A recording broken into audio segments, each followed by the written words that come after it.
Hello students, हम कर रहे हैं triangle chapter exercise number 6.2 class 10 CBSE का question number 1। In figure 6.171 and 2 DE is parallel to BC. Find EC in one and AD in second one. Okay, तो दो figure दिए हुए, एक आपको यहाँ पर दिख रहा है और दूसरा फिगर मैंने थोड़ा नीचे बनाया है, ये रहा वो दूसरा वाला फिगर। तो यहाँ पर हमें AD फाइंड करना है। देखो, इसको मैं क्वेश्चन मार्क दे देती हूँ और DE पैरेलल है BC के, ठीक है। और जो फर्स्ट वाला फिगर है वहाँ पर मुझे EC फाइंड करना है, ठीक है। तो चलो हम लोग पहले फर्स्ट से शुरू करते हैं। हम लिखेंगे इन ट्राइंगल ABC1, वन देना ज़रूरी है क्योंकि दोनों फिगर का नाम ABC ही है, ठीक है। अब हमें बताया गया है कि जो DE है वो पैरेलल है BC के, तो वो गिवन डाल देते हैं।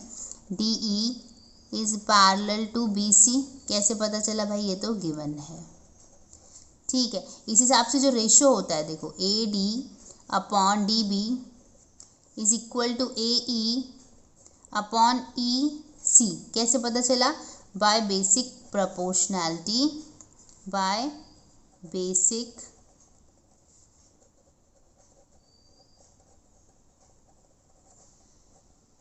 थियरम, बेसिक प्रोपोर्शनैलिटी थ्योरम के हिसाब से मैंने ये चीज़ लिखी है।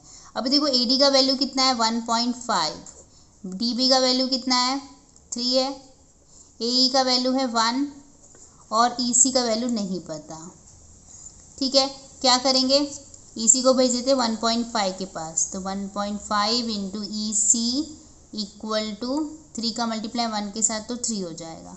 तो यहाँ से EC का वैल्यू क्या आएगा? 3 अपॉन 1.5, ठीक है। तो क्या मिल जाएगा? EC हमें मिल जाएगा 1.5, 2 जा क्या हो जाएगा? 3, तो मतलब 2 आ जाएगा। EC का वैल्यू हमें कितना मिल गया? 2 सेंटीमीटर, राइट। तो हम यहाँ पे लिख देते हैं EC आ गया आपको 2 सेंटीमीटर, ठीक है। नेक्स्ट क्वेश्चन करते हैं। ओके, तो देखो यहाँ पर भी हमको बताया गया है कि जो DE है पैरेलल है BC के। अब यहाँ पर लिखेंगे हम इन ट्रायंगल ABC2, राइट। ये ABC2 है, पहला वाला ABC1 था।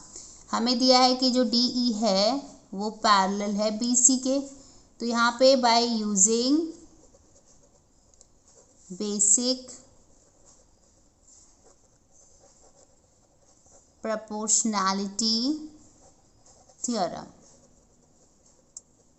क्या मिलेगा हमको? AD upon DB, AD upon DB is equal to AE upon EC हो जाएगा। अभी AD तो नहीं मालूम, तो हम AD ऐसे ही रहने देते हैं, ठीक है। DB क्या है? DB है 7.2, AE है 1.8 और EC है 5.4, ठीक है। ओके, अब देखो यहाँ पर क्या होगा? AD इंटू 5.4, इसको इससे मल्टीप्लाई और 7.2 का 1.8 से मल्टीप्लाई, 1.8 इंटू 7.2 हो जाएगा, ठीक है। तो यहाँ से हमें क्या मिलेगा? AD equal to 1.8 into 7.2 upon 5.4, ठीक है। ओके, अब देखो यहाँ पे एक नंबर का डेसिमल, यहाँ पे एक नंबर का डेसिमल, तो डेसिमल डेसिमल कैंसिल, मतलब यहाँ पे 18 इंटू 72 अपॉन 54 हो जाएगा, ठीक है। कटिंग कर लेते हैं। 9, सॉरी यहाँ पे 7.2 वैसे ही रहेगा। ओके, मैंने 7.2 को टच नहीं किया है, मैंने अभी 2 से 18 को काटा और 2 से 54 को भी काटूंगी, तो 2 2 जा 4 और 2 7 जा, फिर क्या होता है? देखो 9 1 जा 9, 9 3 जा 27, 7.2 अपॉन 3 हो जाएगा। अब इसको मैं 3 से अगर कट करती हूँ तो क्या मिलेगा? देखो 3 2 जा 6, 3 4 जा, राइट। तो ये किसका वैल्यू आ गया? AD का 2.4 सेंटीमीटर। तो लिख देते हैं हम लोग AD इज़ 2.4 सेंटीमीटर, ठीक है। तो यहाँ पे हमारे दोनों ही क्वेश्चन यहाँ पर ख़त्म हो जाते हैं। आई होप आपको समझ में आया है। Keep watching, keep learning. Thank you, bye bye.